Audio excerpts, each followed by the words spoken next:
नमस्कार, आप देख रहे हैं 3 बजे की 3 बड़ी खबरें। मैं हूं आपके साथ मीनाक्षी रजक। आज इस खास पेशकश में हम बात करने वाले हैं वक्फ बोर्ड में सामने आई हेराफेरी की खबरों की। एक तरफ जहां देश भर में राम मंदिर चढ़ावा चोरी की बहस जारी है, तो वहीं अब एक बयान ने वक्फ बोर्ड के फंड पर सवाल खड़े कर दिए हैं। आपको बताएंगे ये खबर विस्तार से।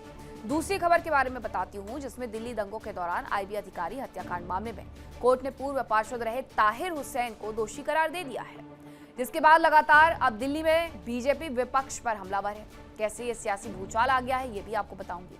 तीसरी खबर युद्ध से जुड़ी हुई है, जहां अमेरिका और ईरान के बीच में पहले से ही तनाव बढ़ा हुआ है। इन सब के बीच में अब सऊदी ने भी यमन की राजधानी सना पर हमले कर दिए हैं, जिसके बाद युद्ध जैसी स्थिति है। खाड़ी में माहौल क्या है, कैसे जंग के लिए सैन्य एक्टिविटी जारी है, पूरी खबर विस्तार से आपको बताऊंगी। लेकिन शुरुआत करूंगी इस वक्त की पहली खबर के साथ, जो कि वक्फ से जुड़ी हुई है। वक्फ बोर्ड में बड़े घोटाले के आरोप लगे। वक्फ बोर्ड में बड़े घोटाले के जो आरोप है वो मौलाना शहाबुद्दीन रजवी की तरफ से लगाए गए हैं। वक्फ बोर्ड में राम मंदिर चढ़ावे से भी बड़ा हेरफेर हुआ, रजवी ने दावा किया। उन्होंने दावा किया कि वक्फ बोर्ड में चढ़ावा चोरी हुई है। सपा सरकार में प्रॉपर्टी की सबसे ज्यादा लूट हुई है। आजम खान के चहेतों को चेयरमैन बनाया गया। आजम के करीबियों ने वक्फ संपत्तियों को लूटा।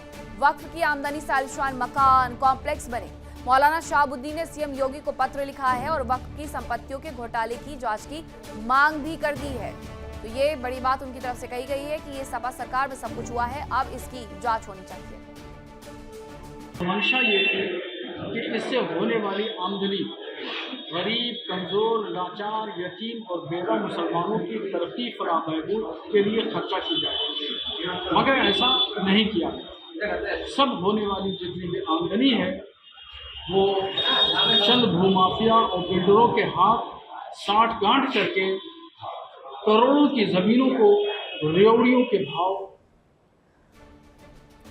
रजवी की तरफ से ये बड़ा दावा तो कर दिया गया है, लेकिन इसके साथ साथ मुख्यमंत्री योगी आदित्यनाथ को पत्र लिख दिया गया है। शिया सुन्नी वक्फ बोर्ड में अरबों का घोटाला हुआ, जमीनों का घोटाला हुआ है। साथ ही उन्होंने कुछ नेताओं के, सपा सरकार के में जो नेता रहे हैं उनके भी नाम लिए हैं और सीधे ये कहा है कि इन लोगों ने अपने चहेतों को गद्दी पर बैठाया, चेयरमैन बनाया। इस दौरान संपत्ति की सबसे ज्यादा लूट हुई है और अब इस पूरे मामले में खुलासे भी होने चाहिए, इसीलिए उन्होंने मुख्यमंत्री योगी आदित्यनाथ को पत्र लिखा है। अब देखना ये होगा कि मुख्यमंत्री की तरफ से क्या जांच के आदेश दिए जाते हैं, क्योंकि बरेलवी की तरफ से लगाए गए बड़े आरोपों में कहा गया कि वक्फ की आमदनी से आलीशान मकान खड़े किए गए, कॉम्प्लेक्स बनाए गए हैं और वक्फ की संपत्तियों में घोटाले की अब जांच होनी चाहिए।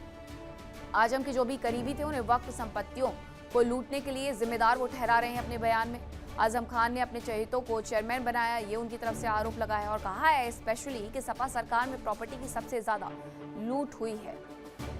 ये बड़ी खबर आपको बता रहे हैं। उत्तर प्रदेश की राजनीति में एक बार फिर से ये बड़ा भूचाल है, जहां वक्फ में हेराफेरी को लेकर के एक बड़ा दावा कर दिया गया है शहाबुद्दीन रजवी बरेलवी की तरफ से। उन्होंने कहा है कि इस पूरे मामले की छानबीन होनी चाहिए।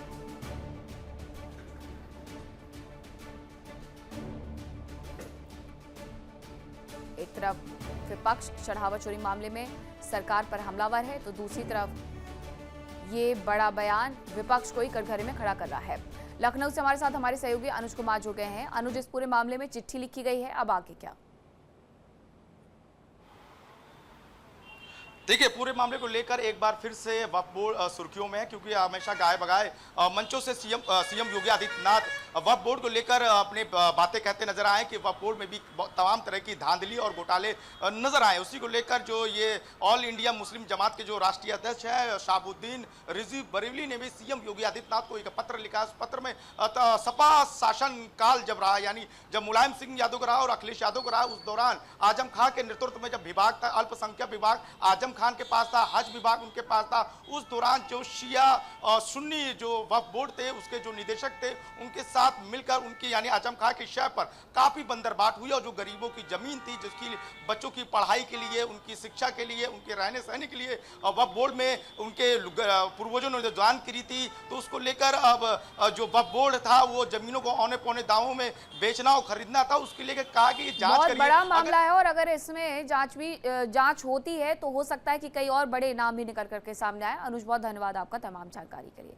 अब खबर दिल्ली से है, जहां दिल्ली दंगों को लेकर के सियासत जारी है। कोर्ट के फैसले के बाद वार पलटवार का दौर है। बीजेपी ने फैसले का स्वागत किया है और दंगों में और भी लोग शामिल थे, बीजेपी की तरफ से कहा। कांग्रेस ने कोर्ट के फैसले पर विवादित बयान भी जारी कर दिया है। दंगों के दौरान आईबी ऑफिसर अंकित शर्मा की हत्या में दोषी ठहराए गए आपके पूर्व पार्षद ताहिर हुसैन पर अब लगातार बयान भी आ रहे हैं। कपिल मिश्रा ने भी हमला बोला है, उन्होंने बाकायदा प्रेस वार्ता की है। ताहिर हुसैन दिल्ली दंगों का केवल एक एक्टर था, डायरेक्टर है, कौन है ये, उन्होंने बड़े सवाल उठाए। इसमें बहुत से ऐसे लोग शामिल थे जो अभी भी बचे हुए हैं, ये कपिल मिश्रा की तरफ से कहा गया है। आज दिल्ली दंगों में ताहिर हुसैन को दोषी पाया गया है, अंकित शर्मा जी के मर्डर का दोषी। यही बात हम पिछले 6 सालों से बोल रहे हैं कि 2020 में जो दिल्ली में दंगे हुए वो सुनियोजित तरीके से हिंदुओं का नरसंहार करने की साजिश थी। केजरीवाल के नजदीकियों के, संजय सिंह, इन लोगों के फोन के लगातार संपर्क में था जब ताहिर हुसैन अंकित शर्मा जी का मर्डर कर रहा था। उमर खालिद के लगातार संपर्क में था। तो दिल्ली दंगों की जो पूरी की पूरी थ्योरी है वो आज सामने निकल के आ गई है कि इन सब लोगों ने मिलकर सड़कें बंद करना और हिंदुओं के नरसंहार करने की साजिश रची थी। अरविंद केजरीवाल मुख्यमंत्री, उनके पार्षद ताहिर हुसैन दंगा करवाते हैं, एक आईबी ऑफिसर की हत्या करवाते हैं और बड़ी प्रखरता से हमने इस पे प्रेस वार्ता भी करी और यह मुद्दा जनता का मुद्दा था। कोई मिट्टी का तेल लेके चल रहा था तो वो अरविंद केजरीवाल और सोनिया गांधी जी थी, जिनके ऊपर मैं अभी आऊंगा। और ज्यादा जानकारी के लिए हमारे सहयोगी रजनीश शर्मा हमारे साथ जुड़ गए हैं। रजनीश, इस पूरे मामले में कोर्ट की तरफ से क्या कहा गया है? ये बड़ा मामला था और अब जाकर के ताहिर हुसैन कन्विक्ट। देखिए, कोर्ट की तरफ से साफ तौर पर ताहिर हुसैन को आईबी अधिकारी अंकित शर्मा की हत्या मामले में दोषी ठहराया गया है।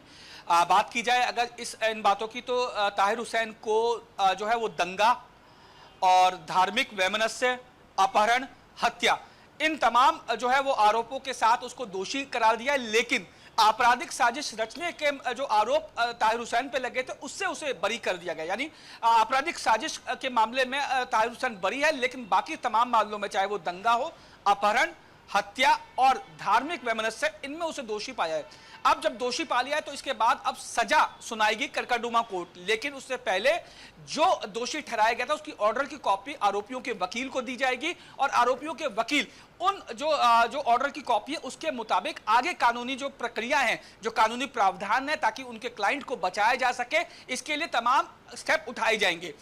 अभी 2 स्टेप और जो है ताहिर हुसैन की कोर्ट की तरफ से आखिरकार इस पूरे मामले में क्या सजा सुनाई जाती है। बहुत धन्यवाद रजनीश आपका तमाम जानकारी के लिए। और अब खबर वॉर से जुड़ी हुई। खाड़ी में युद्ध का एक नया मोर्चा खुला है। यमन पर सऊदी के हमले से तनाव बढ़ गया है। सना एयरपोर्ट पर हमले के बाद हलचल और ज्यादा तेज हो गई है। सना एयरपोर्ट पर एयर ट्रैफिक को कंट्रोल किया जा रहा है, उसे रोका जा रहा है। तस्वीरों में एयरपोर्ट के करीब गिरते हुए बमों की तस्वीरें सामने आई हैं। सोशल मीडिया पर अब ये तस्वीरें वायरल हो रही हैं। एक तरफ ईरान अमेरिका युद्ध में है तो दूसरी तरफ हूती जो कि ईरान का समर्थन कर रहे हैं, उन समर्थकों पर हमला सऊदी अरब की तरफ से कर दिया गया है जो अमेरिका के साथ खड़ा हुआ है। सऊदी अरब ने सना में, यमन की राजधानी सना में बड़े टारगेटेड हमले किए हैं, खास तौर पर इंटरनेशनल एयरपोर्ट पर, जहां से तमाम उड़ानों को न केवल रद्द कर दिया गया है बल्कि एयर ट्रैफिक भी कंट्रोल किया जा रहा है। सऊदी और हूती तनाव के बीच में ट्रंप की भी एंट्री हो गई है। सऊदी की कार्रवाई का यूएस ने समर्थन कर दिया है। डोनाल्ड ट्रंप ने कहा कि हम हैं सऊदी के साथ। ट्रंप के बयान ने युद्ध का तनाव और ज्यादा बढ़ा दिया है। पश्चिम एशिया एक नया बखेड़ा यहां पर खड़ा हो गया है। यमन की राजधानी सना के अंतर्राष्ट्रीय हवाई अड्डे पर सऊदी अरब की वायुसेना ने ताबड़तोड़ मिसाइलें बरसा करके एक भीषण एयर स्ट्राइक को अंजाम दिया। सना एयरपोर्ट पर हुए इस मिसाइल अटैक के वीडियो सोशल मीडिया पर आग की तरह फैल गए हैं। धमाकों की भयावह गूंज साफ सुनी जा सकती है।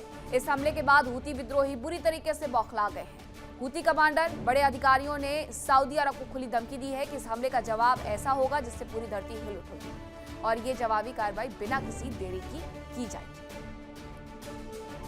रुक रहे हैं छोटे से ब्रेक के लिए, कहीं मत जाएगा, खबरों का सिलसिला लगातार जारी है। देखिए इंडिया डेली 24/7 अब आपकी स्मार्ट टीवी पर।